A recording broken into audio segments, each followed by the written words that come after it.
So now today we have to discuss about 2D array. Two dimensional array जिसके अंदर की हमारे दो सबस्क्रिप्ट यूज़ होंगे उनको हम बोलते हैं टू डायमेंशनल एरे। दो सबस्क्रिप्ट का मतलब होता है जिसमें रोज़ का भी यूज़ हो रहा है, जिसमें कॉलम्स का भी यूज़ हो रहा है। इन शॉर्ट हम मैट्रिक्स एरे भी बोल देते हैं इनको, कि मैट्रिक्स की फॉर्म में हमारे पास क्रिएटेड होता है। जैसे कि अब मेरे पास यहाँ पर रो 0 कॉलम 0 है, 3 कॉलम्स है, 3 रोज़ हैं, 3x3 का बनाया। तो अगर अब मुझे इसकी फर्स्ट एलिमेंट को एक्सेस करना है तो मैं उसको कैसे करूँगी, ए नाम है तो A0 0, सेकेंड को करना है A0 1, A0 2, ये जो है ये इनके इंडेक्स के नेम्स हैं। अब मुझे दो एरेज का सम करवाना है तो मैंने यहाँ पर 3 एरेज लिए, एक A लिया, एक B लिया और देन S लिया। अब जैसे इन दोनों का ऐड होगा तो वो थर्ड वाले के अंदर ऑटोमेटिकली ऐड हो जाएगा। तो हमने उसके लिए क्या करना है, जो भी मैं यहाँ वाले के अंदर बेसिकली ऐड ऑन करूँगी, सो अब क्या होगा, मैं जो भी लिखूँगी यहाँ पर इस वाले के अंदर जो भी वैल्यू होगी वो मेरी इस वाली वैल्यू के अंदर ऐड ऑन हो जाएगी और S के सेम ही पोजीशन पर जाकर, जैसे कि अगर यहाँ पर 3 है और यहाँ पर 2 है तो होगा क्या, 3 और 2 ऐड हो जाएंगे और S के 0 0 वाले इंडेक्स पर जाकर सेव हो जाएंगी 5 वैल्यू। इसी तरह हर कॉलम की सेम वैल्यूज़ सेम वाली ऐड हो जाएंगी और S की सेम पोजीशन पर जाकर सेव हो जाएंगी। A02 और B02 ये दोनों ऐड होंगी और S के 02 पोजीशन पर ऐड कर जाएंगी। तो हमारे पास S जो आएगा वो ऐसे आएगा जिसमें कि हमारे पास ये जो 0 0 पोजीशन है, 0 1 पोजीशंस है, यहाँ पर जो भी उनके एडिशंस होंगे वो ऐड होके आएंगे। अगर किसी को मैट्रिक्स का ऐड आता है तो उसको ये ज़्यादा अच्छे से समझ आएगा, नहीं आता है तो सबसे पहले दो मैट्रिक्स क्रिएट करके उनकी सेम पोजीशंस वालों को ऐड ऑन करके देखना। तो अब इसको प्रैक्टिकली करते हैं। सो अब हम लोगों ने एडिशन करनी है दो एरेज की, 2D एरे की बेसिकली। तो सबसे पहले मैंने यहाँ पर 3 एरेज डिक्लेयर करे। 2D एरे हैं A, B एंड S, तीनों सेम डायमेंशंस के हैं, 3 रोज एंड 3 कॉलम्स।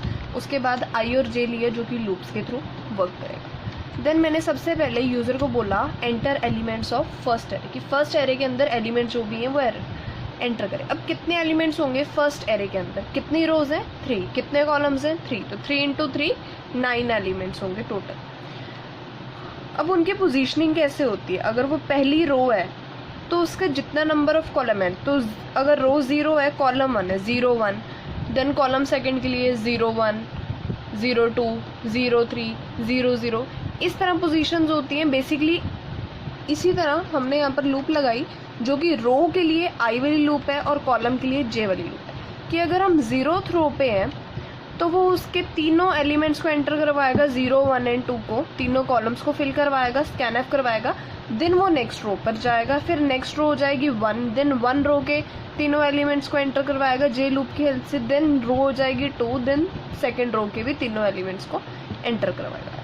इसी तरह इसके बाद मैंने सेकेंड एरे लिया है और उसको भी यूज़र की हेल्प से बोला है कि स्कैनएफ करवाया जाए। नेक्स्ट है हमारे पास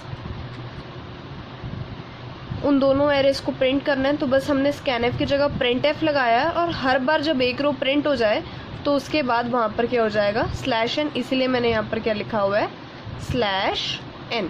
जैसे ही पहली वाली रो कंप्लीट होगी, मतलब J वाली लूप एक बार कंप्लीट हो जाएगी तो उसके बाद क्या आ जाएगा /n। इसी तरह हर बार लूप चलती जाएगी, प्रिंट होती जाएगी एक रो, देन वो नेक्स्ट लाइन में आता जाएगा।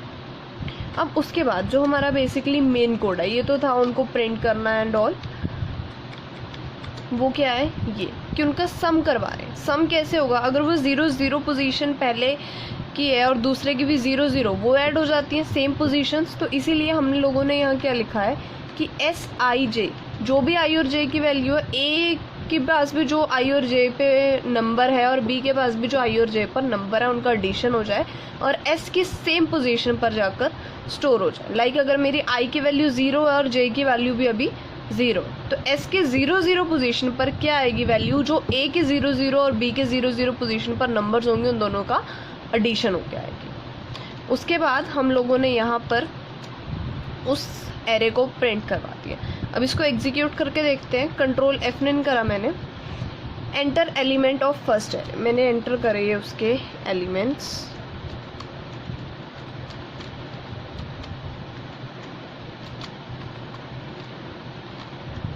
अब सेकंड एरे के कह रहे हैं तो मैं यहाँ सेकंड वाले के भी कर देती हूँ एंटर।